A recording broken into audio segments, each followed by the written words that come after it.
제 생각으로는 여러분들께는 법률적으로도 문제되지 않으면서도 여러분들이 빠르게 실행을 할 수 있는 절충안을 조금 고민을 해보시라고 조언을 드리고 싶습니다. 어떤 절충안이 있을까요?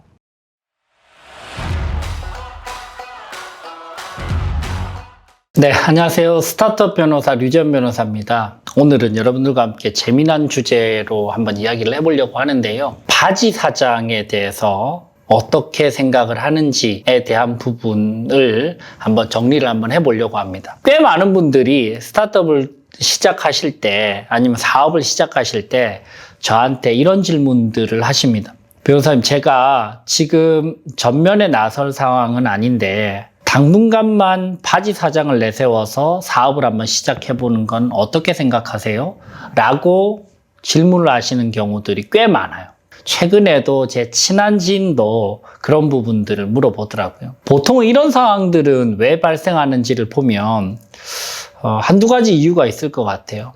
첫 번째는 기존의 대기업이나 중소기업, 중견기업 아니면 기존의 스타트업의 직원으로 일을 하시고 있기 때문에 이 직업을 그냥 포기하고 스타트업을 하기에는 불가능한데 너무나 좋은 아이디어가 떠올라서 이걸 트라이 한번 해보고 싶을 때, 그럴 때 주로 고민하는 경우들이 많고요. 첫 번째. 두 번째로는 법률적으로 뭔가 구속사항이 있어서 본인이 전면에 나서지 못하는 경우들도 의외로 많습니다. 예를 들면 경영금지 조항이 걸려 있다든지, 아니면 아직까지 투자 엑시트 이후에 락업 기간이 걸려 있어서 뭔가 새로운 것들을 전면에서는 못 하는데 그걸 한번 시장에서 시작을 하고 싶을 때, 이럴 때들도 은근히 많습니다.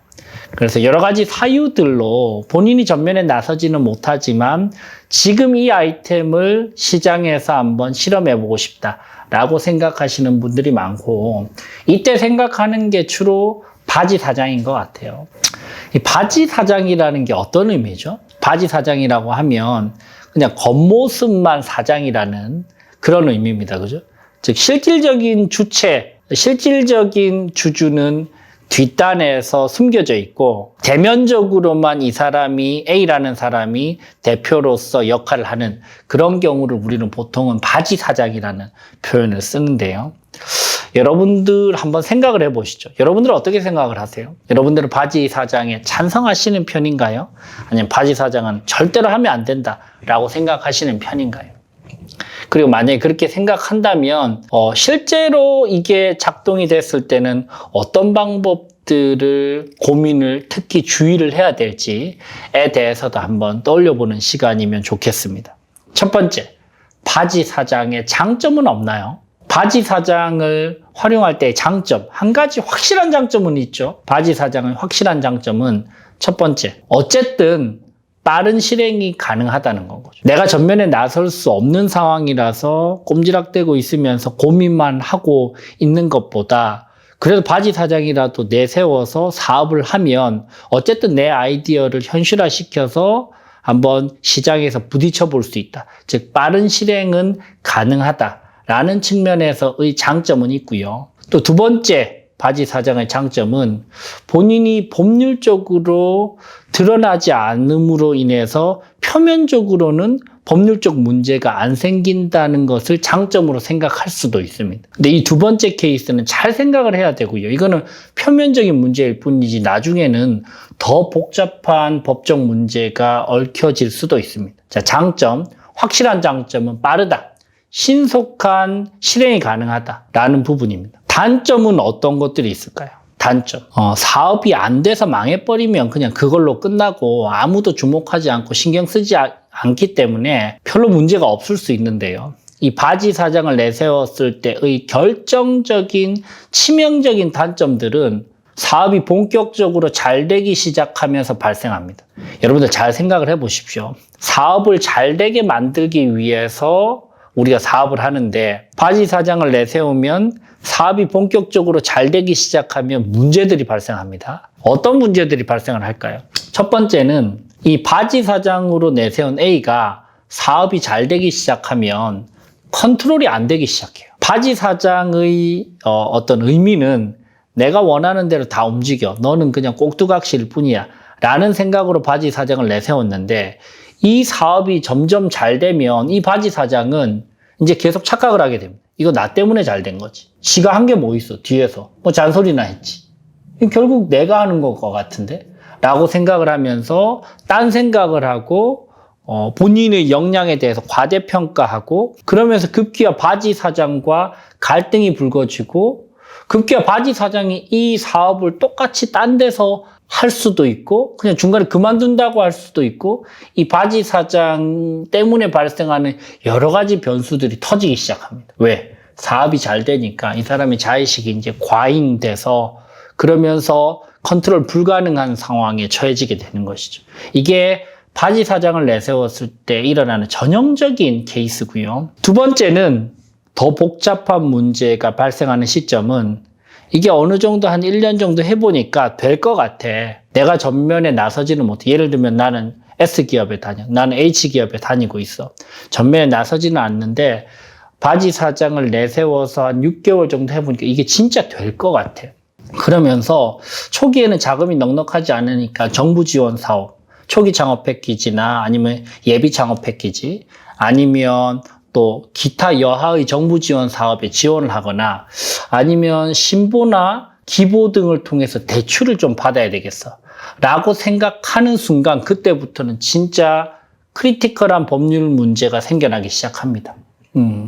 왜냐하면 정부 지원 사업 같은 경우에도 협약서를 쓰고 이게 실질 주주와 명목상 주주, 형식적 주주가 일치됨을 보장합니다. 이런 진술보증 조항이 있는 경우들이 대부분이고요. 또 신보나 기보 같은 경우에는 대출을 해줄 때 대표이사가 향후 몇 년 동안은 바뀌면 안 된다. 이런 조항들이 있는 경우들이 대부분이거든요. 그러면 지금 내 초반의 계획은 바지 사장을 내세워서 세팅이 될 때까지만 이 바지 사장을 활용한다고 생각을 했는데 이게 법률적으로 사인이 되고 돈을 받을 때 그 사람들도 그냥 돈을 주지 않아요. 정부에서도. 그럴 때 이제 뭔가 서명 날인하고 계약서에 사인하고 합의서, 협약서를 쓰는 순간 그때부터는 이 바지 사장으로부터 못 헤어나오게 되는 결과들이 발생하게 됩니다. 대표를 못 바꾸거나 그리고 대표는 바지 사장일 뿐이다라고 말을 못하게 되는 상황이 벌어지게 되는 것이죠. 이러면 법률적으로 굉장히 문제가 커지고 이게 만약에 들키는 순간 지원받았던 금액이나 대출받았던 금액을 전부 다 토해내야 되는 법률적인 문제에 봉착하게 됩니다. 이런 부분들이 너무나 큰 문제가 되고 세 번째, 이제 투자를 고민한다면 이거는 이 바지 사장을 내세워서는 절대로 안 되는 건 거죠. 생각보다 투자 계약을 체결할 때도 그때까지도 이 바지 사장과의 지분 정리나 입장 정리가 안 돼서 바지 사장을 내세워서 투자를 받으면 되지 않을까요? 라는 나이브한 생각, 아주 순수한 생각을 가지고 있는 분들이 꽤 있는데 이건 절대 안 됩니다. 투자 계약서의 대표적인 조항 중에 한 개가 진술 보증 조항이에요. 그래서 실질적인 주주와 형식적인 주주가 불일치하면 진술보증 조항 위반이 되면서 그러면서 손해배상 조항, 위약금 조항, 위약벌 조항, 계약을 위반한 당사자들에 대한 주식 매수 청구권 조항까지 다 걸리게 됩니다. 그러면 20억을 투자를 받으면 20억을 개인적으로 다 토해내면서 위약금, 위약벌, 손해배상까지 해줘야 되는 경우가 생기게 됩니다. 이거는 진짜 이제는 빠져나올 수 없는 늪에 빠지는 건 거죠. 그래서 절대로 바지 사장을 내세워서 투자를 받는다는 생각은 하시면 안 됩니다. 그렇기 때문에 우리가 스타트업을 하면 요즘 같은 분위기에 자기 자금 100%로 해서 처음부터 끝까지 정부 지원이나 투자 하나도 안 받고 성공하는 케이스는 제가 주위에 본 사례는 없거든요. 그렇다면 결국 사업이 잘 되면 우리가 생각해야 되는 그 일들에 있어서 결국 바지 사장은 너무나 치명적인 문제와 허점을 보이게 됩니다. 그래서 저는 바지 사장을 내세워서 사업을 하는 것은 사실은 여러 가지 측면을 종합적으로 고려를 했을 때 저는 반대를 합니다. 그럼 사업을 하지 말라는 건 거냐? 근데 바지 사장의 한 가지 장점이 뭐가 있었죠? 그래도 실행 가능하게 해준다.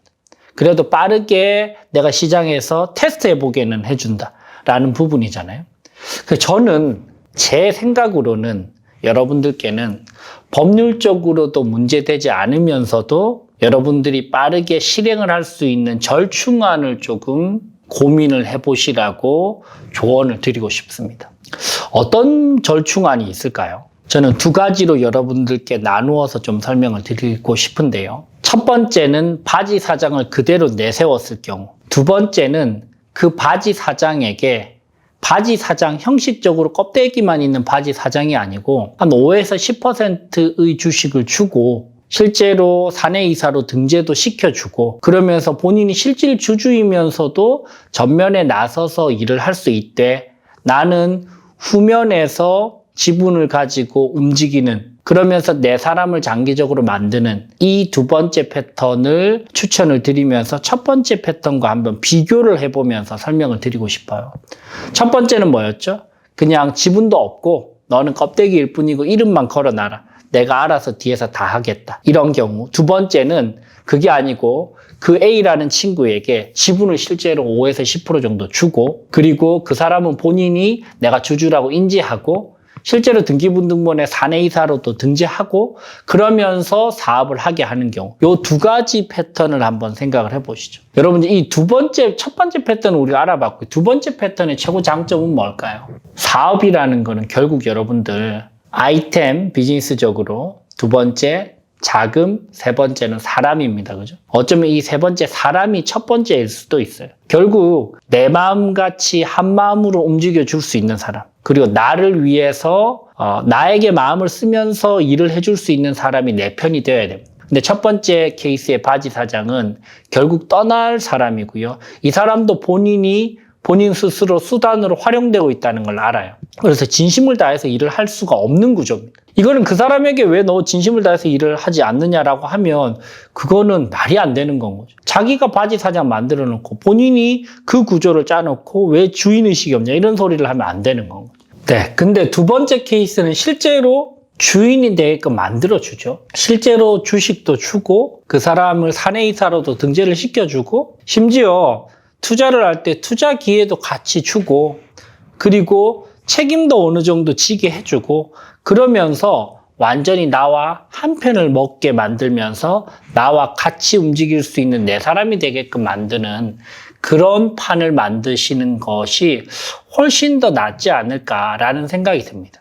자, 그런데 이때 이 두 번째 케이스의 여러분들의 고민은 이 사람이 하는 척만 하다가 중간에 나가버리면 내 지분 10% 준 거 너무 아깝지 않나요? 이런 생각을 하시거든요. 그래서 만약에 이 두 번째 케이스로 여러분들께서 내 사람을 만드는 구조로 실제로 5에서 10% 정도의 주식을 주면서 진행을 하실 때는 반드시 주주관 계약서를 쓰셔야죠. 주주관 계약서의 핵심적인 내용으로 첫 번째, 지분을 이러한 이유로 이러한 역할에 대한 대가로 이 지분을 준다. 첫 번째. 두 번째, 지분을 받고 나서 적어도 3년 동안은 이 회사를 위해서 일을 해야 된다. 세 번째, 이 업무와 직접적 간접적으로 경쟁 관계에 있는 그런 업체에 취직을 하거나 그런 회사에 일을 하거나 투자를 하거나 회사를 설립해서는 안 된다. 경업금지 조항. 네 번째, 이 기간을 만약에 채우지 못하고 퇴사를 하게 될 경우에는 지분을 회수할 수 있다. 이 지분 회수 조항이 또 핵심적인 부분 중에 한 개입니다. 그래서 믿고 맡기고요. 그러면서 지분도 5에서 10% 정도 주고 그리고 이사로 등재를 해주고 그리고 일한 만큼 보상을 받을 수 있게끔 월급과 성과급 체계도 전부 다 짜주고요. 그리고 나서 실제로 믿고 일을 맡기는 건 거죠. 그러면서 나는 뒤에서 대주주로서 역할을 하고 있고요. 그리고 나서 이렇게 믿었는데 너무 잘하면 너무 좋아요. 그러면 추가적으로 스톡 옵션을 줄 수도 있고 내 지분을 더 줄 수도 있어요. 근데 만약에 중간에 내가 믿었던 만큼의 퍼포먼스가 안 나오고 이 사람이 중간에 떠나버린다든지 아니면 뒤통수를 친다든지 아니면 새로운 걸 창업한다든지 그러면 주주관 계약서로 지분을 회수하고 손해에 대해서도 손해배상을 청구할 수 있겠죠. 그죠? 그래서 이런 구조로 만들어서 두 번째 케이스처럼 사업을 하신다면 여러분들이 네 사람도 만들 수 있고 만에 하나 있을 수 있는 리스크도 줄일 수 있고 그러면서 사업을 확장시킬 수 있고 그러면서 조금 더 빠르게 액션을 취할 수 있는 여러 가지 장점들을 누릴 수 있지 않을까라는 생각이 듭니다. 그래서 여러분들께 오늘 바지 사장에 대해서 이야기를 나눠봤는데 결론적으로는 바지 사장은 하면 안 된다. 그죠? 바지 사장을 내세워서 사업을 하는 거는 결국 사업을 잘 되기 위해서 그렇게 하는 것인데 사업이 잘 될 때 문제가 너무나 많아진다. 그래서 그 대안으로 제가 절충안으로 어떤 방식으로 사업을 진행하는 것이 여러분들께 도움이 되는지에 대해서 한번 간단하게 요약을 해서 말씀을 드려봤습니다. 여러분들과 함께 오늘 바지 사장에 대해서 이야기를 나눠봤는데요. 여러분들이 사업을 시작하시거나 주위에서 사업을 시작하는 사람이 있다면 이 부분들 한번 참고해 보시고 전략을 한번 짜보시기 바랍니다. 자, 스타트업 변호사 류재현 변호사였습니다. 감사합니다. 협상 테이블에서 밀리지 않는 협상력을 확보할 수 있는 최선의 솔루션 BNSG 협상스쿨 류재현의 협상스쿨